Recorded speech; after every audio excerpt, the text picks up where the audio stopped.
O Evangelho segundo Lucas. No primeiro vídeo, exploramos o relato que Lucas pintou de João Batista e Jesus como o cumprimento da história de Israel e das promessas de Deus contadas nas Escrituras do Antigo Testamento. Nós vimos como Jesus começou a sua missão e trouxe as boas novas do reino de Deus aos pobres de Israel, às pessoas de baixo status social e às pessoas forasteiras. E Jesus ensinou que o seu reino é um reino invertido. É uma inversão de todos os nossos valores sociais comuns. Essa sessão culminou com Lucas nos mostrando como Jesus era um novo Moisés, que estava prestes a trazer um novo êxodo através da sua morte em Jerusalém. E assim chegamos à parte central do livro, onde Jesus leva seu recém-formado Israel a uma jornada até Jerusalém. Essa parte do livro consiste principalmente do ensino de Jesus através de parábolas, que é dado na estrada para várias pessoas que ele encontra, principalmente aqueles que fazem parte do seu crescente grupo de discípulos. E dessa maneira, Lucas descreve o ato de seguir Jesus como sendo uma jornada. É algo que você faz à medida que aprende a caminhar na vida. Então, primeiro, Jesus convida os seus discípulos para fazer parte da sua missão, enviando um grupo para ir antes dele, anunciando o reino de Deus. Então, ser um discípulo, desde o início, significava participar da missão do reino de Jesus, tornando-a sua. E quando os discípulos de Jesus retornam, ele começa a ensiná-los sobre a oração, sobre confiar na providência de Deus. E, na verdade, são nesses capítulos de Lucas que Jesus fala mais sobre dinheiro, posses materiais e generosidade do que em qualquer outro lugar dos seus ensinamentos. Se seguir Jesus é verdadeiramente uma jornada de vida, deve produzir em nós essa mentalidade minimalista, criando uma liberdade de posses materiais e permitindo uma generosidade radical. Outro tema importante nesses capítulos é a missão contínua de Jesus aos pobres. Então, enquanto viaja, ele continua formando seu novo Israel e encontra todas essas pessoas que estão doentes ou cegas. Ele se encontra com samaritanos, que são inimigos do povo judeu, e notoriamente Zaqueu, um homem que é judeu, mas que lidera a cobrança de impostos para os romanos. Todos esses forasteiros sociais encontram Jesus e são transformados por esse encontro. E assim, eles se juntam à comunidade do reino, que Jesus descreve como uma grande festa de banquetes. Ele está aqui para buscar e salvar quem está perdido, e celebra quando as pessoas descobrem a misericórdia de Deus. Mas nem todo mundo na festa está feliz. Lucas inclui várias histórias de Jesus em banquetes com os líderes de Israel. E todos estes se transformam em debates quentes, nos quais Jesus confronta o orgulho e a hipocrisia dos líderes. E assim, esse contraste de banquetes é demonstrado de uma forma memorável na parábola de Jesus sobre o filho pródigo. Assim, um pai teve 2 filhos e um deles, sendo tolo, fugiu e desperdiçou sua herança. Mas ele acaba por voltar, arrependido. E seu pai o perdoa e faz uma grande festa para celebrar o seu filho que estava perdido, mas foi achado. Porém, o irmão mais velho, que nunca deixou o seu pai, está com raiva e se ressente da generosidade do seu pai para com esse filho indigno. Nessa parábola famosa, Jesus explica toda a missão do seu reino para esses líderes.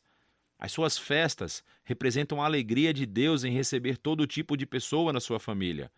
O único requisito para entrar é humildade e arrependimento. E isso destaca a tragédia que existe entre os líderes de Israel, que rejeitam Jesus e sua comunidade do reino invertido. E isso aumenta a resistência que eles já tinham a Jesus.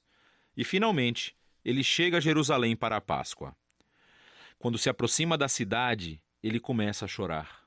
Os seus discípulos o saúdam como rei messiânico, mas os líderes de Israel o estão rejeitando. E ele sabe que a rejeição ao seu reino de paz colocará Israel em um caminho de resistência e rebelião contra o Império Romano. E isso trará a queda da cidade.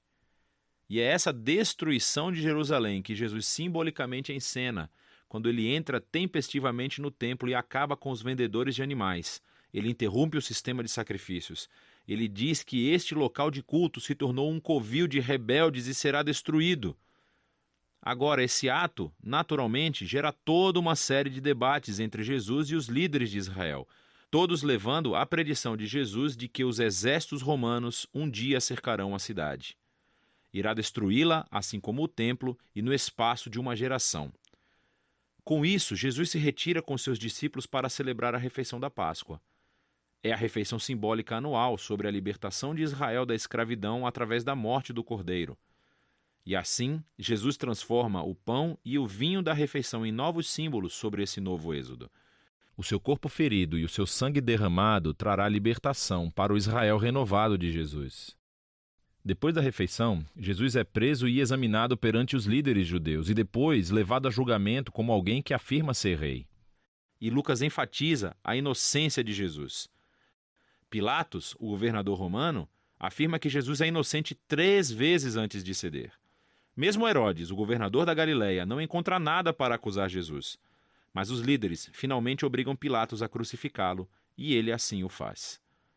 Mas mesmo em sua morte dolorosa, Jesus incorpora o amor e a misericórdia de Deus que ele tanto ensinou. Ele oferece o perdão de Deus aos soldados quando eles o crucificam. E quando um dos criminosos executados ao lado de Jesus percebe quem ele realmente é, ele diz: "Lembre-se de mim quando entrar no seu reino." E as últimas palavras de Jesus são uma oferta de esperança para um criminoso humilhado. "Hoje você estará comigo no paraíso." E assim, com esse último ato de generosidade e bondade, Jesus morre. Seu corpo é colocado em um túmulo. E no primeiro dia da semana, alguns dos discípulos de Jesus vêm ao túmulo e o encontram vazio. E há 2 figuras angelicais dizendo que Jesus está vivo, que ele ressuscitou dos mortos. E eles vão embora surpreendidos. É bem aqui que Lucas conta uma de suas mais belas histórias. 2 dos discípulos de Jesus saem de Jerusalém para uma cidade chamada Emaús e estão de coração partido com a morte de Jesus. De repente, Jesus está lá, caminhando ao lado deles, mas eles não o reconhecem. Ele pergunta por que estão tristes. E eles falam sobre todas as suas esperanças de que Jesus teria sido o único a redimir Israel, mas que agora ele está morto.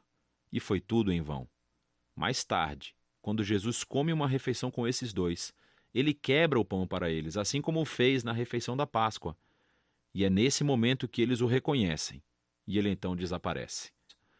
Quando os discípulos de Jesus impõem as suas agendas pessoais e visão da realidade sobre Jesus, ele permanece invisível e desconhecido para eles. É somente quando nos submetemos ao reino invertido de Jesus, que foi resumido pelo seu corpo ferido na cruz e oferecido em amor pelo próximo, que vemos e conhecemos o verdadeiro Jesus. A cena final do livro é mais uma refeição. Jesus aparece aos seus discípulos e explica a eles, através das Escrituras do Antigo Testamento, como tudo isso fazia parte do plano de Deus. Que o Messias se tornaria o rei de Israel, sofrendo e morrendo pelos seus pecados e vencendo o mal com a sua ressurreição. E agora, assim como Simão o profeta prometeu no capítulo 2, o reino de Jesus se moverá para fora de Israel. Mas Jesus diz aos seus discípulos: esperem em Jerusalém pela vinda do Espírito que irá capacitá-los nessa nova missão. E isso, é claro, leva você até o 2º volume de Lucas, o livro de Atos. Mas por enquanto, esse é o Evangelho segundo Lucas.